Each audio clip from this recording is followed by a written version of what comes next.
April 23 vlog தான் பார்க்க போகிறோம். ஸோ ரொம்ப நாளாகவே ஹெல்த் இஷ்யூ ஆனதுனால அம்மா வந்து அவங்களால என்னை பார்த்துக்க முடியல அப்படின்னு சொல்லிட்டு அக்கா வீட்டுக்கு அனுப்பலான்னு பிளான் போட்டுட்டாங்க. ஸோ அதனால நான் எல்லாத்தையுமே வந்து பேக் பண்ணிட்டு அங்கே கிளம்பிட்டேன். இந்த அவுட்ஃபிட் நம்மளோட ஓன் கலெக்ஷன் தான். டாப் மட்டும்தான் அண்ட் பேண்ட் வந்து வேற ஒரு கிளாத்தோட இதை நான் எடுத்து பேர் பண்ணிக்கிட்டேன். இந்த டாப் இப்போதைக்கு நம்ம கிட்ட அவைலபிளா இருக்கு. வேணும் அப்படின்னு நினைச்சீங்கன்னா கண்டிப்பா கான்டாக்ட் பண்ணுங்க.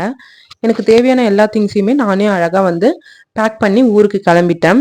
அண்ட் ஊருக்கு போறீங்களே ஆர்டர்ஸ்லாம் எடுப்பீங்களா அப்படின்னு கேட்டா கண்டிப்பா வந்துட்டு ஆர்டர்ஸ்லாம் எடுத்துட்டு தான் இருக்கும். வித்தின் 2 to 3 டேஸ்ல நான் ரிட்டர்ன் ஆயிடுவேன். ஸோ அதுக்குள்ள உங்க ஆர்டர்ஸ் எல்லாத்தையும் பிளேஸ் பண்ணி கொடுத்தீங்க அப்படின்னா வந்து நான் உங்களுக்கு அழகா முடிச்சு கொடுத்துருவேன். ஸோ அதுக்கப்புறம் வந்து பார்த்தீங்கன்னா கொஞ்ச நேரம் உட்காந்து ரெஸ்ட் எடுத்துட்டு சாப்பிட்டுட்டு கிளம்பிட்டேன். பட் பஸ்ல டிராவல் பண்றதை நினைச்சு எனக்கு கொஞ்சம் பயமா தான் இருந்துச்சு. அப்புறம் அம்மா சாம்பார் சாதமும் உருளைக்கிழங்கும் செஞ்சு கொடுத்தாங்க. கொஞ்சமா சாப்பிட்டுட்டு ஈவினிங் போல கிளம்பிட்டேன். இதுதான் ஃபைனல் அவுட்ஃபிட். இந்த அவுட்ஃபிட் வந்து கண்டிப்பா நம்ம கிட்ட இப்போ சீப்பஸ்ட் ரேட்ல அவைலபிளா இருக்கு.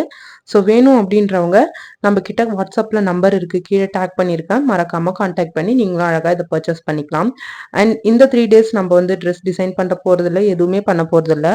அட்லீஸ்ட் vlog-ஆவது போடலாம் அப்படின்னு சொல்லிட்டு மைக் எடுத்து வச்சுக்கிட்டேன். அண்ட் நான் ரொம்ப ஒரு விஷயத்த மிஸ் பண்ணேன். ஸோ கடைசியா ஒரு டைம் அந்த ரூம் போய் பார்த்துட்டு வந்துடலாம்னு சொல்லிட்டு போய் பார்த்துட்டு வந்தேன்.